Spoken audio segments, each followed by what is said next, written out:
Hey guys, how you doing? Welcome back to my channel.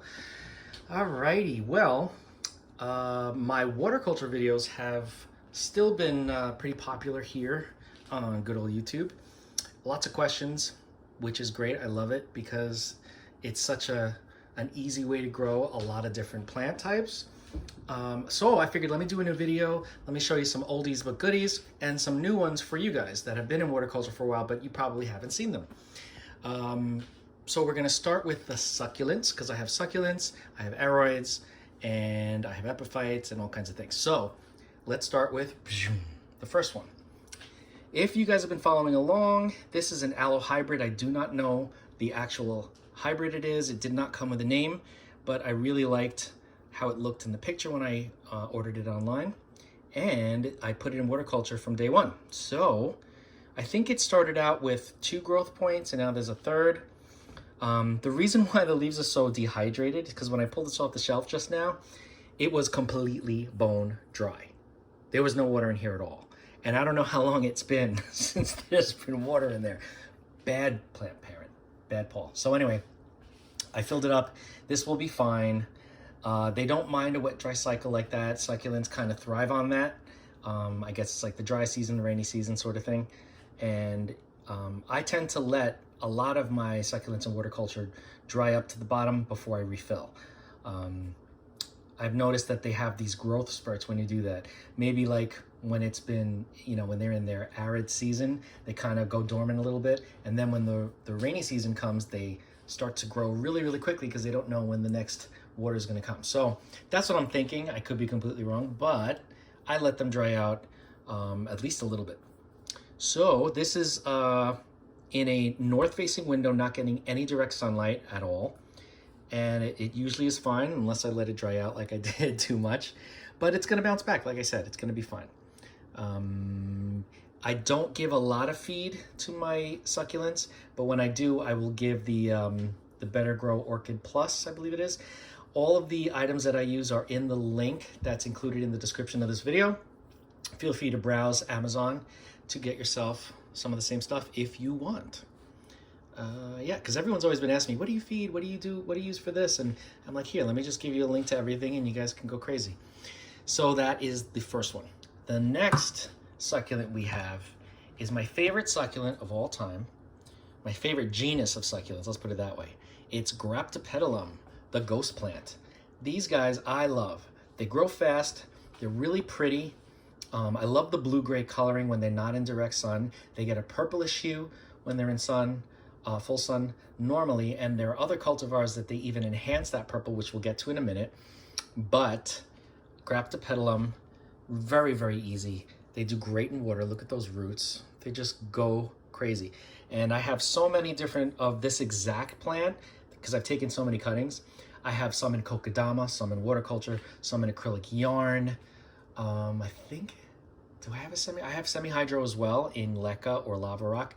They do fine in all mediums. They do fine. I have never had a problem with Graptopetalum in any medium that I've tried, except for soil, because that has the bacteria and fungus, fungi, that a lot of times create the rot if you overwater, or if you underwater first and then overwater because the roots die and then they rot when you wet them.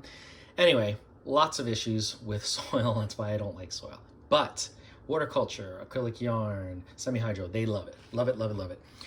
Propagation for these guys can either be by stem cutting. Just cut it, let it heal and dry up at the cut end. Then you can stick it wherever you want.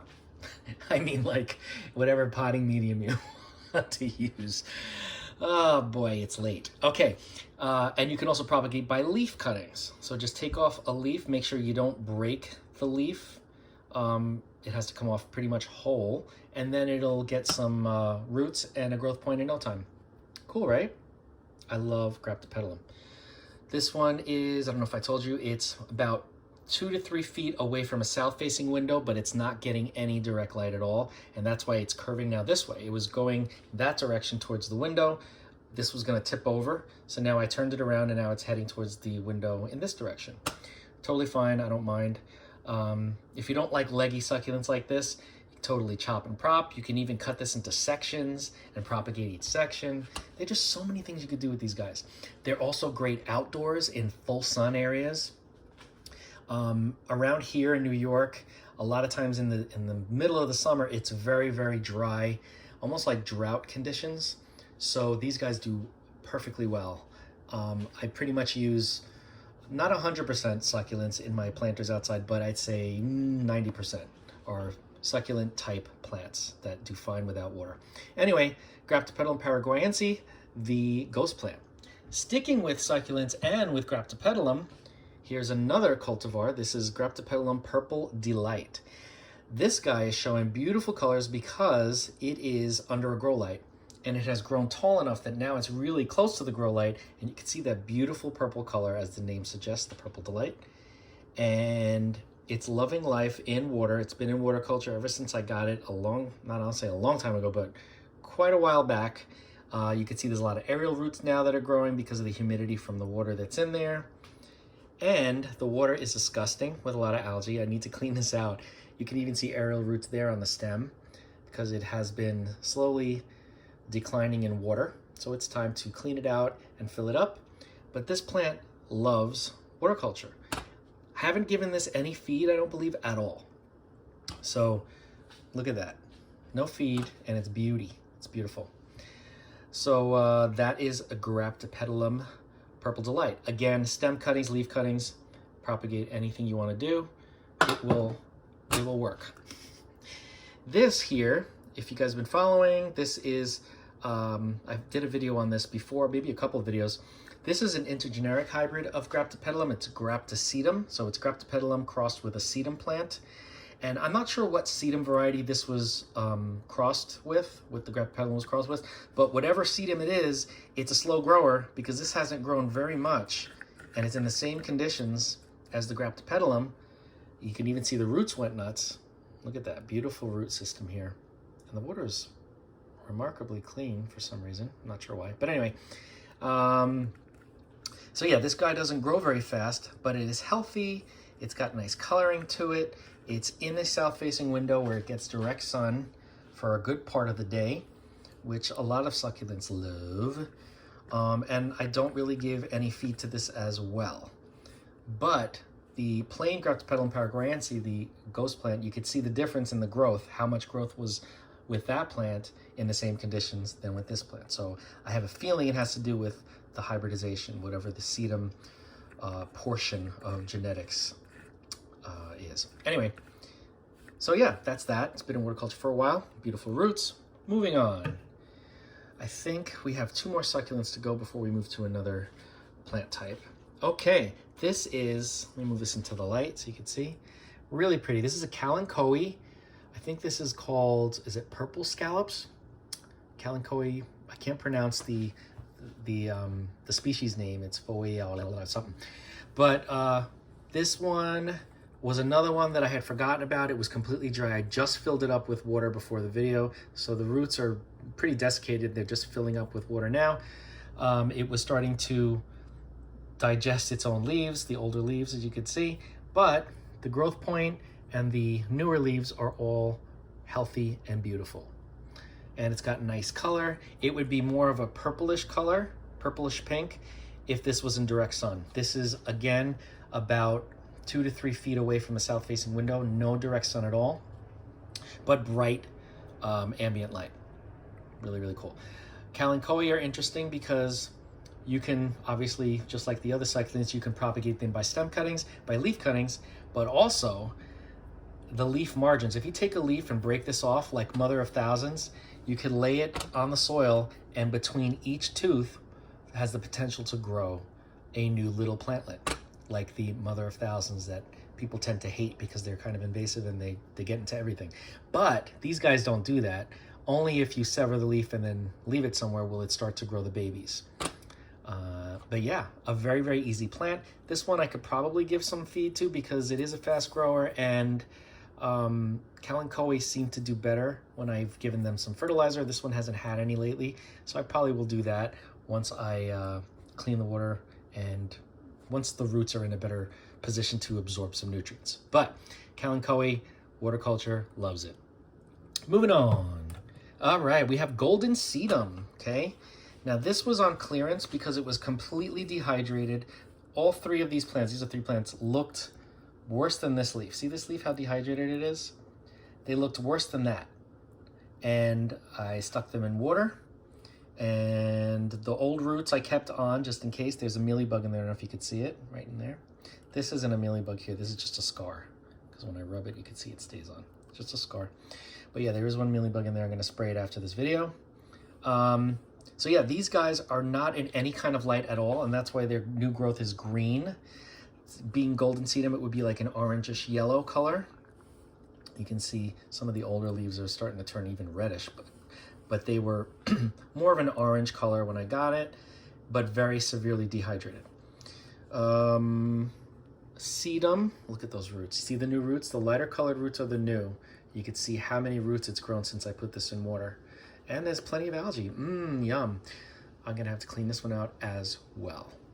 But sedum, they don't mind water culture one bit. They actually enjoy it. This isn't the only one I have in water culture, but yeah. Anyway, they do better with full sun. They'll get more compact growth, more colorful growth, and yeah, they just prefer and thrive better in direct sunlight or bright light, but these aren't getting any light, and they will be though soon. So yeah, that's that one. Okay, this is the last succulent. I was wrong. This is the Ruby Necklace, I think it's called. Ruby Necklace. Now this is in the Asteraceae family, which is the sunflower family, daisy family, which is interesting for succulents. Kind of like, same family as the chalk sticks, the blue chalk sticks, things like that. They're all in that same family. That's why those little flowers look like daisies. Same family as string of pearls, string of bananas, those types of things. So these guys, if they were in full sun, the leaves would be a beautiful reddish purple. But since there's no sun hitting them anymore, because they're in a different area, the leaves are now green. When I first put this in water, it was a cutting, and it started to grow like nuts. You see there's not that many roots in here because I think they just grew roots from scratch. These are just cuttings. And this wasn't even something I ordered. It was a gift with an order that I made. And I'm like, oh, cool, I've never had one of these. Let me stick it in water. Sure enough, it started to go crazy. And yeah, I think I should start feeding it though, because I think that plants in this family do well and do better with some fertilizer. So I'm probably gonna do that for this and see what happens with the growth. It'll probably start to kickstart some growth. But yeah, these plants are fun. And I don't really cater to this at all. I don't really do anything. It just kind of sits there away from the sun, but in water culture. So there you go. So those are the succulents, right? Now we're gonna move on to the Dischidia that I have in water culture. Boom. If you guys have been following along, there has been 1 or 2 videos that I've done with these plants in water culture. When I first put them in water, they were just cuttings, and they started to go crazy. Once they got roots, they started blooming. This one in particular started blooming at each node. There was like 2 flowers, little tiny white flowers. And I think I did a video short on that here on YouTube, so you could probably check back in my shorts and see it. But they're just really, really cute, tiny little flowers. And this one is Dischidia ruscifolia, just the plain green variety, also known as Million Hearts plant, because these look like little hearts. Also in this bottle is a Dischidia iowantha variegated. This is the variegated, I can't remember what, there's a common name for the green variety. Green Cascade, I think it's called. But this is the variegated variety. These don't grow as fast in water culture as these do. That's one thing I've noticed. I also in here have the variegated Million Hearts, the ruscifolia, which is like a miniature. The leaves are much smaller than the green. But this one didn't really do too much for me. It just kind of stayed a little cutting. So, or maybe it was a little longer and I took a cutting because somebody wanted one, a cutting of this. So it's just kind of hanging out in here. I'm probably gonna end up giving this some feed because it's stalled on me. But you can see, I took a cutting from this one as well. You see the cut right there where my thumbnail is? And this is where it's grown since, all of this. So these are in They're on a plant rack below a growth light, but kind of away from the LED grow light. So it's not like directly under it, it's kind of away from it. But they don't seem to mind. Again, these guys kind of stalled on me, but I know I've heard a lot of people have Dischidia that kind of stall on them. They don't do anything for a period of time. Maybe that's what's happening. I don't know. But this one really was, it took off for a while. All right, so I will give this some orchid fertilizer. And like I said, or like I say, the fertilizers and all the products that I use, there's a link in the description of this video and all videos with these products. So you can access them on Amazon because I'm an affiliate. So if you want the same feed that I'm using, that's where you would go. All right, so now we're gonna move on to some aroids. This is one of my favorite aroids. This is an Aglaonema. I think it's rotundum. I think that's the species. It's such a beautiful Aglaonema, such a beautiful Chinese evergreen. It looks like a calathea. This looks like the pinstripe calathea, right? Except it's easy and it doesn't get attacked by pests nearly as much. The majority of my calathea were doing fantastic in water culture until I think they were thrips, but I'm not even sure. Thrips or some type of a mite. Wasn't a spider mite though. There was no webbing, but it decimated almost my whole calathea collection. And they were around other plants like these, and these weren't affected. So I said, you know what? Calathea are hard enough as it is, but if they're that susceptible to these pests, I don't think I want many of them anymore. I have a couple, but I'm not collecting them anymore because it was so heartbreaking to have all of these little pests they just devoured the growth points. All the leaves were all ruined. It was a sad state of affairs. And I don't know how I didn't catch it sooner. They just kind of popped up and went to town. They multiply like crazy. And the reason why I say I don't know how I didn't catch it sooner is because I was doing videos on them almost every week. So I was looking at them, I was inspecting them, you know, cleaning them up, fixing them.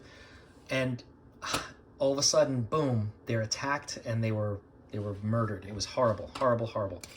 But these guys are fine and they're beautiful. So if you can get one of these, they're not as common as the normal Aglaonema or the varieties that are more commonly seen. These you may have to get from a shop online.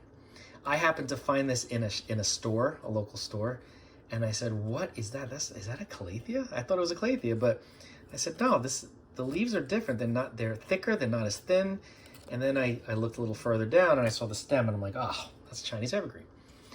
So yeah, this has lost some leaves because I accidentally let it dry out for a period of time, like a couple of times. You can see this is getting ready. I got to fill this up. The roots are on fire. Look at these roots. They are so clean. I haven't cleaned these at all. They are so clean and healthy. This is a wonderful, wonderful candidate for water culture, among other medium types if you want. But they do extremely well in water culture. You can see by the roots that they're just loving it. And new growth has happened since I kept on top of the watering, you know, kept the vessel filled. You can see it's bouncing back, and all these new leaves are, these bright, vivid leaves are the new leaves. And these are the older leaves. You can see that survived the drought. The drought of 2024. Anyway, that is one Aglaonema. And here are some others. You may have seen these in another video. There are, I think, 3 different varieties in here. I don't know all the names of them, but I know that they're Aglaonema. And yeah, they do great. They do great in here.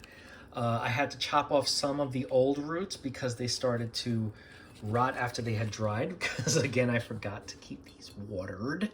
And one thing that I noticed is I keep a lot of my water culture plants in places that are out of my normal view, because I'm like, they're in water, it'll take a while before they use up all that water, and I forget about them. And then that's what happens. They dry up, and then I panic. But these guys are doing okay. You can see that this is getting close to me needing to water it, so I'm just gonna top it up when I'm done with this video. This is not anywhere near a window. Well, it's near a window, but it doesn't get any light from that window because it's kind of to the side of the window, like next to the window, not in front of it. So it doesn't get any light. That's probably another reason why it's not growing very fast, or I don't have a lot of new growth like I have with this one, because this one is near a window. But they do fine. Also, I don't give this a lot of feed. I could do better on the feeding. I would probably use the Better Grow Orchid Plus, which is in the description. So yeah, but Aglaonema, if you want something to grow in water and you want something that you don't have to stress out about, Aglaonema, Chinese evergreen, any variety I would imagine would do fine, because I haven't had one that hasn't yet. So, and there are 3 in here and one that I just showed you. So Aglaonema, right? Beautiful, beautiful, beautiful. Next up, we have, this is the Neon Pothos, Epipremnum Pothos. This has been in water for, oh God, very, very, very long time. I believe these were, I think these were cuttings when I got them. I don't even remember when I got this, but look at how beautiful these roots are. Loving life. Healthy, beautiful roots, right? And even the water's clean. It did lose some leaves because, as usual in water culture for me, I forget to water them because I put them out of my sight. So it lost some upper leaves on some of these branches. But as you can see down here, the new growth is coming in nice and strong and healthy. And I haven't been feeding this one enough either, so I'm probably gonna give this some fertilizer after the video is done. But any type of pothos, in my experience, has done fine in water culture. I hear a lot of horror stories of people that can't get them to root, they don't survive, they die in water culture. I haven't had that experience. Actually, you know what? Now that I'm thinking about it, I think it's not water culture people have said, it's semi-hydro.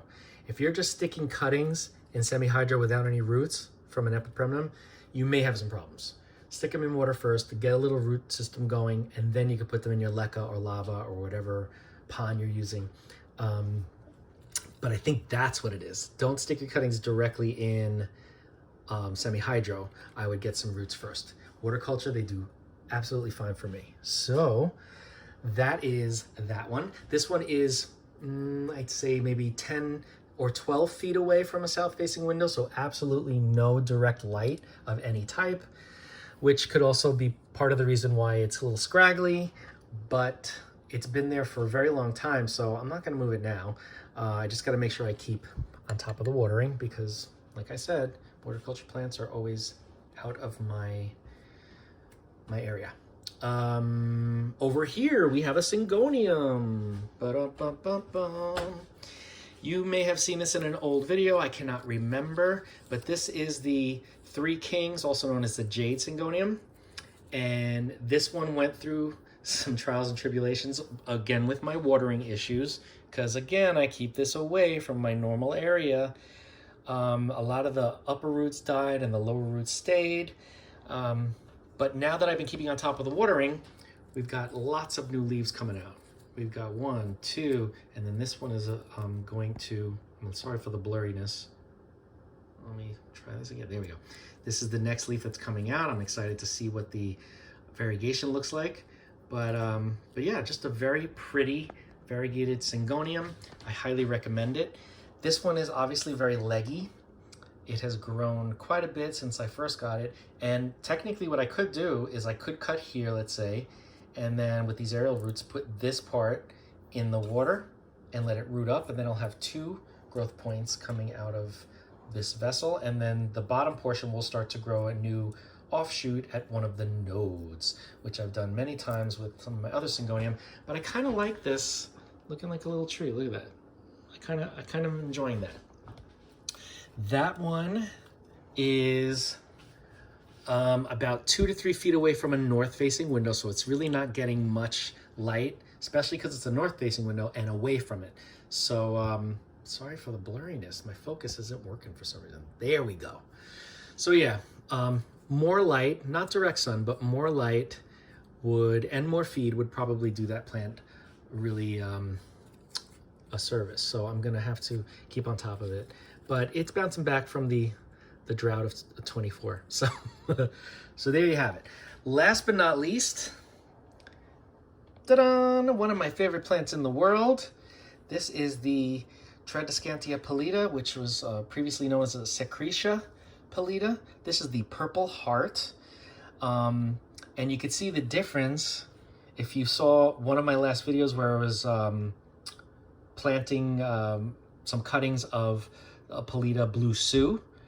It's not the Purple Heart, and you can see that this one is much more purple than the Blue Sioux. The Blue Sioux had purple in it because it was under direct sun, and under normal circumstances, when it's in part sun or part shade, it's a very pretty powdery blue-green, and then it gets a little bit of a purplish hue in direct sun, but this one is a deep, deep, deep purple.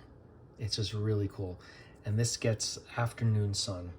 It's been in water for a while. These were cuttings that I took off of a mother plant because it was getting way too crazy. These plants grow extremely fast. They do fine in water. They do fine in semi-hydro. They do fine in soil. They do fine in acrylic yarn. They do fine in anything you want to grow these in. They will grow through a crack in the concrete. I've seen pictures of that. They just want to survive, and they are very, very cool. You could do so many things with them too. Cut them back and keep them bushy, or you can let them trail all over the place. I like to let them trail until I can't handle it anymore, and then I cut them back and make a million plants out of it. But I just love these plants. If you like instant gratification and you want to see something thriving right in front of your eyes, get any type of a Pelita, a Tradescantia Pelita. Purple Heart, Blue Sioux, Green Queen. I have so many different varieties, and I love every single one of them. They're great indoors, they're great outdoors, full sun, part sun, shade. They will thrive for you. It's an incredible, incredible plant. And being part of the Tradescantia family, it makes sense. But I prefer these other than the other Tradescantias, the smaller varieties. Smaller varieties are not as sturdy. You can see the stems are thicker, they're stronger. They're not as breakable. Like these they'll snap if I'm rough with them, but the other Tradescantia, they get bald, up the stem. They lose their leaves very easily, the older leaves, and they're not drought tolerant. These guys, I guess because I believe they're originally from Mexico, they are semi-drought tolerant. So if you forget to water them, just like we saw with the aloe, the leaves will start to curl like that. You water them, they bounce back really quickly. Just a fantastic, easy plant. I also have the variegated variety of this Purple Heart, which is called Pink Stripe. I love them. I love, love, love them, because the Pink Stripe, I should have brought it here, but it's not a water culture plant. That's why I didn't put it in this video. But the Pink Stripe in direct sun is a hot pink. It's hot pink stripes on like a purple leaf, right? And when you have them away from the light, they are a muted green, almost like an olive green with cream colored stripes and pink edges. It's just, no matter where you place it, no matter what kind of sun exposure or light exposure you give it, it's gonna be beautiful in a unique way.